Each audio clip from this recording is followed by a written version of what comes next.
Infelizmente, aconteceu o pior para a Argentina, que foi a volta daquela cretina e ladra que está sendo processada em muitos casos da dona Cristina Kirchner, mas que infelizmente lá como cá o cargo político lhe dá proteção perante a justiça e ela não pôde ser julgada em diversos processos nos quais já está comprovada através de provas a sua culpabilidade. Roubou, mas roubou até. E claro, eu falo, gente, esse povo não é de esquerda, gente. Esse povo, eles são ladrões, como aqui no Brasil. Eles adotam a esquerda porque são regimes que logo, logo partem para as ditaduras.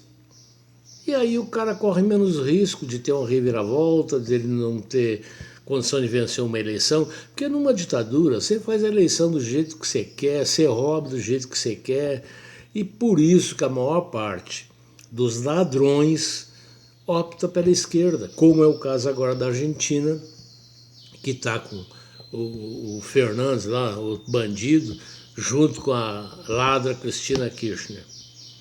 E aí você vai falar assim, pois é, mas o povo está reagindo, os produtores rurais estão destruindo suas plantações para não colher os produtos e tal. Tudo bem, é uma forma meia desesperada, porque lá como cá, para poder conseguir o financiamento, eles têm que penhorar suas propriedades ou hipotecar, e se eles não pagarem as dívidas, o governo entrará, o sistema financeiro entrará com processo e poderá até tomar suas propriedades. Mas no desespero, como o governo argentino aumentou acho que em 33% os impostos, eles falaram, não, então vocês não vão receber nada, já que vocês aumentaram 33%, vocês não vão receber nada, porque se eu não colher eu não vendo, se eu não vender, não existe imposto. Então foi uma situação praticamente desesperadora. Mas eu quero mostrar os malefícios que o Mercosul trouxe para o Brasil. Para o Brasil não, para a classe produtora rural do Brasil. Porque os produtos da Argentina, do Uruguai, do Paraguai, da agropecuária, soja, milho, feijão, enfim, cevada, tudo, e mais a carne e os animais em pé, entravam no Brasil com cota zero pelo acordo feito no Mercosul. E o Brasil, por ser o país mais forte, mais importante e tal, de acordo com o que foi combinado, tinha só 30 e poucos produtos e todos, sem exceção, da área industrial. Era automóvel, geladeira, fogão, ar-condicionado, tudo. Era da área industrial. Então, na realidade, os produtores rurais brasileiros sustentaram a indústria brasileira por muitos anos, porque grande parte da venda deles, já que o mercado brasileiro no governo petista caiu muito, as vendas maiores eram de exportação para esses países onde os produtos brasileiros entravam, os produtos brasileiros da indústria, entravam com zero de impostos. Bom, mas o pior de tudo não é isso só. O Brasil sempre teve agências do Banco do Brasil nos diversos países da América Latina para ter um local onde até então era necessário os brasileiros trocarem o dinheiro pela moeda local. E também, como existe aqui no Brasil Citibank e outros bancos de outros lugares, tal, o cidadão pode abrir uma conta e movimentar naquele banco lá. E assim o Banco do Brasil instalou agências, não só uma na capital, instalou em diversos outros lugares. Tal. Mas o problema maior é que durante o governo do Fernando Henrique Cardoso, aquele comunista disfarçado, que fez horrores e roubou nas privatizações, porque as privatizações não foram privatizações, foram doações. e sempre com alguém da família no meio da diretoria deles, nomeado diretor das empresas que ganhavam as concessões.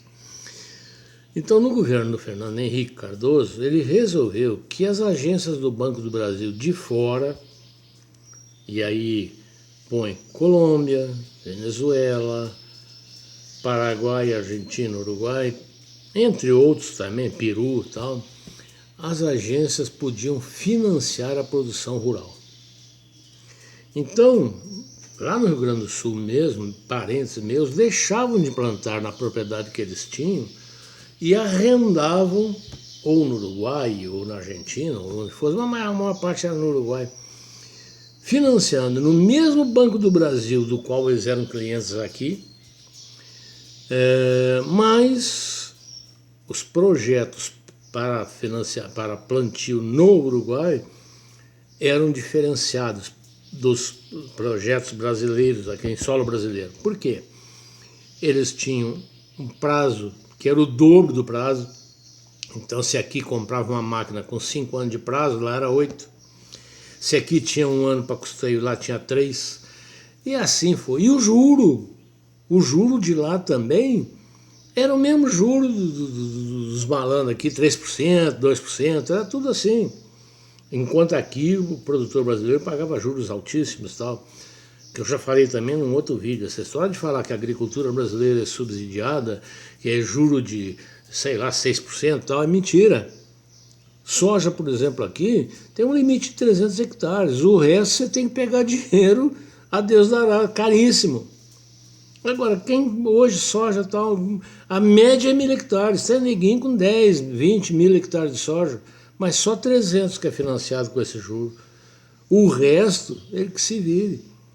Mas o pior de tudo, então, que eu estou falando, nesses outros países, é que, no caso, Colômbia, Peru e Venezuela, por exemplo, a Bolívia também, esqueci, a Bolívia também, era inclusive permitido, porque lá é legal, o plantio de coca. Só que o que já tinha de coca plantada nesses países era 10 vezes mais do que o consumo dos índios locais que usavam a coca para reanimar o organismo, para subir as montanhas, porque era tudo no morro, tal. Então eles utilizavam a coca como estimulante. E lá é permitido isso. Inclusive o plantio é legalizado.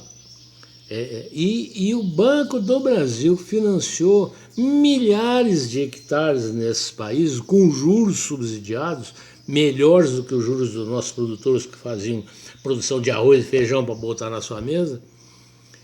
Isso até hoje, viu, negada? Não mudou que eu saiba, não. Olha, Bolsonaro, manda olhar isso aí, pelo amor de Deus. E claro que a produção de coca lá aumentou barbaridade, com juros subsidiados, com financiamentos subsidiados, com juros baixíssimos, prazos longos e tal. E aí começou a sobrar coca. O que vocês acham que eles fizeram com a folha que sobrava? Montaram um laboratório, sei lá como é que é o nome, refinaria, sei lá o que é, para produzir a cocaína que entra aqui para conduzir o seu filho ao vício, para conduzir o seu filho à droga. E nós financiamos esse plantio de cocaína lá nesses países. Nós não, o vagabundo do Fernando Henrique abriu financiamento para esse monte de traficante, porque a maior parte da coca não é utilizada pelos indígenas, ela é transformada em pó, sei lá como é que é o nome do processo e tal, e vem aqui para botar o seu filho na perdição. Plantaram maconha, não digo, porque lá não era. Agora no Uruguai já é permitido, mas na época lá maconha não era passível de financiamento, mas a coca era.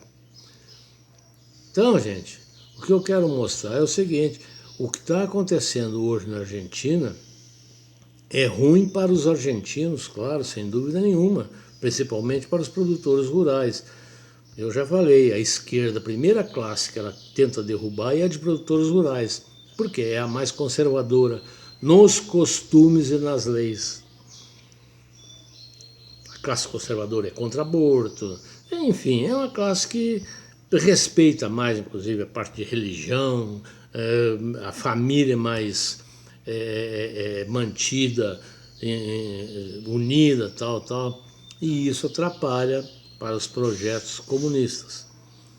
Então eu quero deixar bem claro que, muito embora tenha sido ruim para os argentinos, para o produtor rural brasileiro foi uma grande melhoria que aconteceu com essa lei absurda lá do seu Fernandes e da dona Cristina Kirchner.